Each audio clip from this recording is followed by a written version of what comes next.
মুশাবাকন্দ স্যারের নেতৃত্বে এবার বেশি জমজমাট হবে ইনশাল্লাহ। বিনাবাই ইউনিয়নের সফল চেয়ারম্যান জনাবা রাজিয়া সুলতানা স্বপ্না মহোদয়। হ্যাঁ আলহামদুলিল্লাহ ভালো চলতেছে। আজকে ফার্স্ট শুরু হয়েছে। আজকে ফার্স্ট। আচ্ছা, মানে কয়দিন থাকবে এই জায়গায়? মেয়াদে 3 দিন থাকবে। 3 তারিখ 4 তারিখ 5 তারিখ। 3 তারিখ 4 তারিখ 5 5 তারিখ। তারিখ। আচ্ছা, দেখুন এখনো কাস্টমার আসতেছে মেলাতে, খুব জমজমাট হচ্ছে মেলা।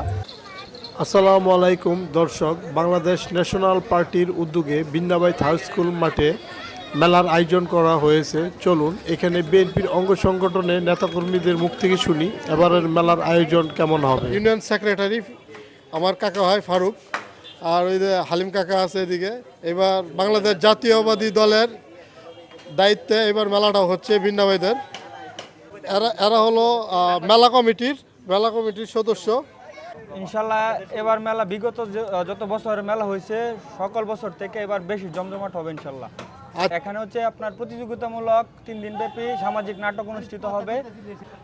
বেলাব উপজেলা শিক্ষক সমিতির সেক্রেটারি মুশাবাকন্দ স্যারের নেতৃত্বে এবার আমরা অধিকাংশ মেলার নাগরদোলা আছে, বিভিন্ন রাইড আছে, তাদেরকে আমরা ফ্রিতে এই মেলায় আসার জন্য এবং ব্যবসা করার জন্য সুযোগ করে দিচ্ছি।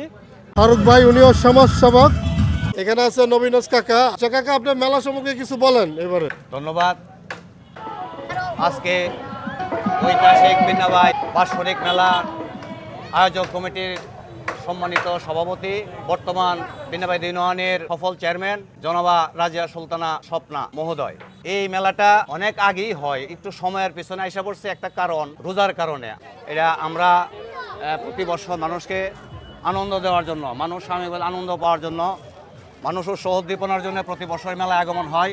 এখানে বিভিন্ন ধরনের কেনাকাটি হয়, বিভিন্ন ধরনের সাংস্কৃতিক অনুষ্ঠান হয়, সুধীজনরা আসে, আমরা আনন্দিত হই, আমরা আনন্দ মানুষকে আনন্দ দেওয়ার চেষ্টা করি। দোয়া করবেন আমরা যাতে প্রতিবারই এরকম বরাবরের নেয় পরবর্তী সময় যাতে আমরা এটা সুন্দর সুশৃঙ্খলভাবে একটা মেলা উপহার মানুষকে দিতে পারি, এই প্রত্যাশা আমি ব্যক্ত করি। কোনো ধরনের স্বজন প্রীতি নাই, কোনো ধরনের সকলে সম্মিলিতভাবে দলমত নির্বিশেষে ছোট বড় আবাল বৃদ্ধ বনিতা সকলে একসাথে বসে আমরা সুন্দর সুশৃঙ্খলভাবে একটা কমিটি করেছি। আমরা ইনশাল্লাহ প্রতিজ্ঞাবদ্ধ যে আমরা মানুষকে সুন্দর একটা ব্যবহার দেব, সুন্দর একটা ভালোবাসা মানুষকে দিব। আমরা আজকে মনে করতেছি যে এটা আমাদের একটা মিলন মেলা। আর শোনা যাচ্ছিল যে মারামারি হয় অনেক মেলাতে, এটা সেটা হয় একেবারে অবন্তর কথা। আমি বিন্দাবাইদের ছেলে, আমি তো সচেতন মানুষ। আমি ইনশাল্লাহ এখানে বড় হয়েছি, এখানে খেলাধুলা করেছি, সাংস্কৃতিক অনুষ্ঠানে জড়িত ছিলাম। আমার বাবা এখানে টিচার ছিল, শিক্ষক ছিল, আমি স্কুলের সভাপতি হিসেবে নির্বাচিত সভাপতি ছিলাম। আমার জীবনে এখানে ইনশাল্লাহ বড় ধরনের কিছু ঘটছে এটা আমার জানা নাই। যদি কেউ বলে থাকে এটা একটা বাল্য চিন্তা চেতনার একটা বহিঃপ্রকাশ। ঠিক আছে কাকা, আপনাকে ধন্যবাদ। ধন্যবাদ। আল্লাহ হাফেজ। আমাদের দরকার জি।